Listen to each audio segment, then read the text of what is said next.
हिंदी में यूपीएससी की तैयारी से संबंधित प्रोग्राम्स को देखने के लिए सब्सक्राइब करें स्टडी IQ-IAS हिंदी।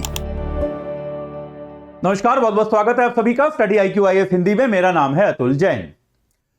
सोचिए, आप कोई खेल खेलने गए हैं, आप कोई गेम खेल रहे हैं और जब आप गेम खेल रहे हैं उस बीच में अचानक से गेम के नियमों में परिवर्तन कर दिया जाए, तो क्या यह उचित है? भाई, आप गेम की तैयारी जो करके आए हैं वो एक विशेष प्रकार के जो नियम गेम के होते हैं उसके हिसाब से करके आए हैं, लेकिन अचानक से अगर खेल के नियमों में कोई बदलाव कर दिया जाए तो फिर आपको ऐसा प्रतीत हो सकता है कि यार गेम्स जो हैं ये तो सही नहीं है यार, ये तो अब जो इनके नियम हैं ये नियम तो कुछ और थे, आपको बताया कुछ और गया था, हो कुछ और गया।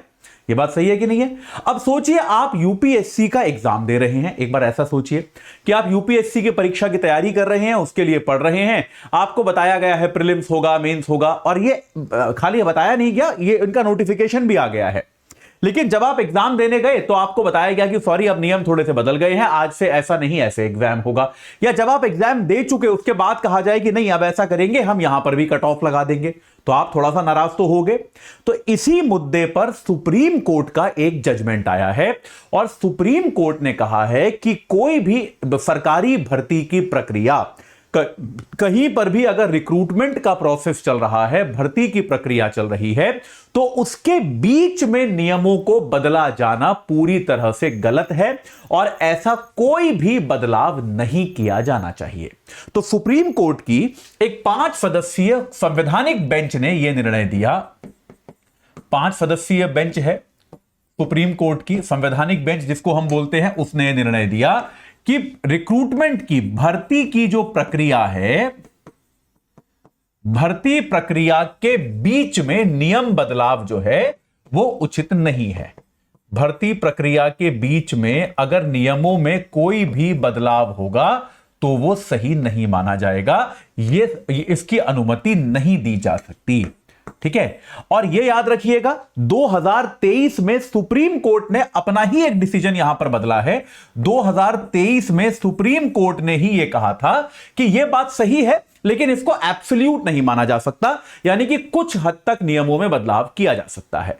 तो आपको एक बार बता देता हूं कि भाई ये मामला क्या है और इसके बारे में इसका थोड़ा सा एक इतिहास बता देता हूं कि यह मामला यहां तक संवैधानिक बेंच तक पहुंचा कैसे। ठीक है, तो भाई सबसे पहले इसमें 2008 में मंजूश्री बनाम आंध्र प्रदेश एक मामला हुआ। 2008 में एक यह मामला हुआ के Manjushree versus state of Andhra Pradesh. तो यह एक मामला हुआ। यहां पर क्या हुआ कि भाई आंध्र प्रदेश सरकार कोई तो भर्ती की प्रक्रिया कर रही थी जिसमें इंटरव्यू लिया जाता था और इंटरव्यू के अंक जो है जोड़े जाते थे। परीक्षा हो गई, परीक्षा के बाद आंध्र प्रदेश सरकार ने कहा कि अब से हम ऐसा करेंगे कि इंटरव्यू का एक अलग से कट ऑफ होगा, कि आपको इंटरव्यू का भी कट ऑफ क्लियर करना पड़ेगा तभी आप चयनित माने जाओगे। इसके खिलाफ के मंजूश्री जो है वो उन्होंने न्यायिक अपील करी और उसके बाद यह निर्णय दिया गया, भाई उस समय ये डिसीजन दिया गया कि ऐसा नहीं किया जा सकता, कि ऐसे बीच में नियम बदलना उचित नहीं है। यह मामला जो है ये 2008 में तय हुआ कि आप बीच में नियम नहीं बदल सकते। 2008 में तय हुआ, तो अब हमको दोबारा यह करने की आवश्यकता क्यों पड़ी ये आपको बताऊंगा, लेकिन उसके पहले आपको बता दूं कि अगर आप यूपीएससी की तैयारी कर रहे हैं और आप सोच रहे हैं कि भाई कौन सी किताबें पढ़ी जाएं, तो हमारा 18 किताबों का सेट आप ले सकते हैं केवल 4,299 रुपए में। अगर आप इनको खरीद लेंगे तो आपको यूपीएससी के लिए कोई भी और किताब खरीदने की आवश्यकता नहीं पड़ेगी। साथ के साथ अगर आप एनसीईआरटी की किताबों को लेकर चिंतित है, आपको लगता है कि एनसीईआरटी पढ़ते तो हैं लेकिन समझ में नहीं आता कि यार उसमें सही क्या है, मतलब क्या काम का है क्या काम का नहीं है, बहुत समय जा रहा है आपका, चिंता मत कीजिए। 5 किताबों का हमारा कंपाइलेशन है, history, geography, polity, economics, science and technology. इनको आप ले लेंगे, सारी काम की चीजें रख ली हैं, सारी बेकार की चीजें छोड़ दी है, तो आपका एनसीईआरटी इन 5 किताबों से पूरी तरह से खत्म हो जाएगा। एजे लाइव कोड लगाएंगे तो ये आपको 1199 रुपए में मिल जाएगा, यानी कि 1200 रुपए में मिल जाएगा। तो दोनों में से जो भी ठीक लगे, या अगर दोनों ठीक लगे तो आप इनको ले सकते हैं और अपनी किताबों का संकट पूरा कर सकते हैं। चलिए, तो अब यहां तक आ गए हम। मंजूश्री वाले मामले में यह जजमेंट दिया गया कि यार बीच में आप नियम नहीं बदल सकते। लेकिन उसके बाद क्या हुआ, 2023 में सुप्रीम कोर्ट ने एक दूसरे मामले में 2023 में सुप्रीम कोर्ट ने एक तेज प्रकाश मामले में, एक तेज प्रकाश मामला था 2023 का, उसमें सुप्रीम कोर्ट ने जजमेंट दिया। 3 जजों की बेंच थी। उन्होंने कहा कि भाई मंजूश्री मामला ठीक है, आप बदल नहीं सकते नियम, लेकिन इस नियम को एब्सोल्यूट नहीं माना जा सकता। यानी कि एक तरह से तेज प्रकाश मामले ने सरकार को फिर से, कोई भी सरकार या जो संस्थान ये परीक्षा करा रही है, उसको बीच में भी नियम बदलने की अनुमति दे दी। उन्होंने कहा कि आप बीच में भी नियम बदल सकते हैं। यह अनुमति 2023 में सुप्रीम कोर्ट की ही एक 3 जजों की बेंच ने जो है ये सरकार को दे दी। अब इसके खिलाफ जो है ये अपील दायर की गई थी, जिसकी सुनवाई सुप्रीम कोर्ट आज कर रही थी। तो आज वाली सुनवाई में सुप्रीम कोर्ट ने यहां पर यह कहा है कि देखिए, किसी भी एग्जाम की भर्ती की प्रक्रिया कब से शुरू होगी। सुप्रीम कोर्ट ने कहा कि जब से विज्ञापन दे दिया जाएगा, जब से आपने विज्ञापन दिया है, वहां से लेकर जब तक आप नियुक्ति पत्र जारी नहीं करते, अपॉइंटमेंट लेटर जारी नहीं करते, इसके ये जो पूरी प्रक्रिया है, विज्ञापन से लेकर नियुक्ति पत्र की प्रक्रिया, ये भर्ती की प्रक्रिया मानी जाएगी।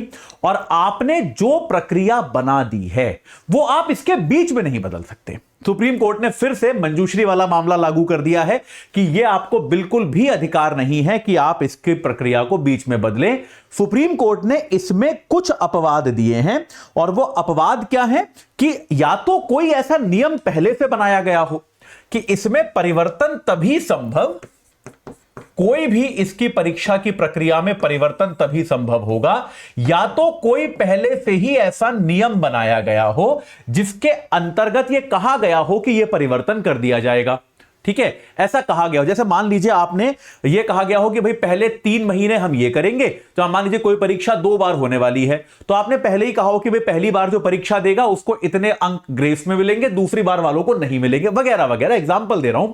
या तो यह नियम पहले से तय हो, बीच में नहीं बदल सकते आप। ठीक है, या फिर क्या हो, या फिर कुछ विज्ञापन में उसका जिक्र हो, आपने विज्ञापन में ही कहा हो कि भाई हम जो है समय समय पर इसमें परिवर्तन कर पाएंगे। आपने विज्ञापन में ही ऐसा कहा हो कि भाई अभी हमारी जो स्कीम है वो हम तय भी करेंगे बीच में, और मतलब आपको अगर परिवर्तन करना है तो वो परिवर्तन हो सकता है। ये बात आपको विज्ञापन में ही बतानी पड़ेगी। आप ये नहीं कर सकते कि विज्ञापन में आपने एक स्कीम बता दी और बाद में आपने वो स्कीम बीच में ऐसे ही बदल दी बिना जो है अभ्यर्थियों को विश्वास में लिए। ऐसा आप नहीं कर सकते। ये बात सुप्रीम कोर्ट ने कही है। इन शर्तों के साथ भी सुप्रीम कोर्ट ने कहा है कि ऐसा कोई भी परिवर्तन जो है वो आर्बिट्रेरी नहीं होना चाहिए। आर्बिट्रेरी समझते हो, जिसका कोई कारण ना हो, ऐसे ही यूं ही बदलना, यह आर्बिट्रेरी नहीं होना चाहिए, और अनुच्छेद 14 के अनुरूप होना चाहिए। अनुच्छेद 14 मतलब समानता का अधिकार, इसके अनुरूप होना चाहिए। ये 2 शर्तें भी सुप्रीम कोर्ट ने यहां पर लगाई हैं। यानी कि कुल मिलाकर सुप्रीम कोर्ट ने कहा है कि एक बार जब भर्ती की प्रक्रिया शुरू कर दी तो आपको कम से कम उस समय वो वाली भर्ती जो है, जो पहले से नियम निर्धारित है, उनके अनुसार ही करने पड़ेंगे।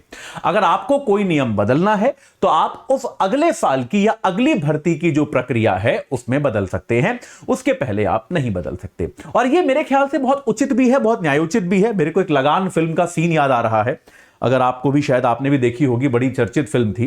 तो लगान फिल्म में आपको याद होगा एक भारतीय गेंदबाज जो था वो इस तरह से हाथ को कई बार घुमा के बॉल फेंकता था। तो एक अंग्रेज जो बल्लेबाज था वो शिकायत करता है कि भाई ये तो नहीं होना चाहिए, ये एक बार हाथ घुमा के बॉल फेंको। तो अंपायर यही कहता है कि अभी वर्तमान में ऐसा कोई नियम नहीं है, और हो सकता है आपकी बात सही हो कि ये नियम सही, ये इसका तरीका सही ना हो, लेकिन नियमों में कोई भी बदलाव अगर होगा तो इस मैच के बाद होगा। इस मैच के बीच में हम नियमों में बदलाव नहीं कर सकते।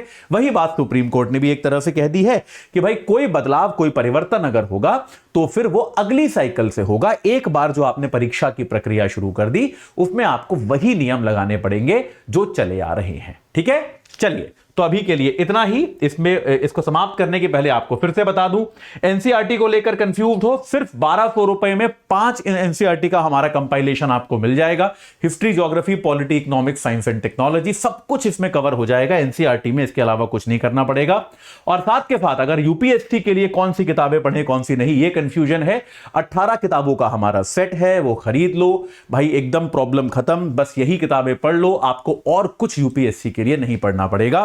तो आज ही इनमें से जो आपको उचित लगे वो ले लीजिए। दोनों में एजे लाइव कोड लगाना है डिस्काउंट प्राप्त करने के लिए, और अपनी तैयारी को सही आकार प्रदान कीजिए। इस चर्चा से जुड़ने के लिए आप सभी का बहुत बहुत धन्यवाद। हिंदी में यूपीएससी की तैयारी से संबंधित प्रोग्राम्स को देखने के लिए सब्सक्राइब करें स्टडी IQ IAS हिंदी।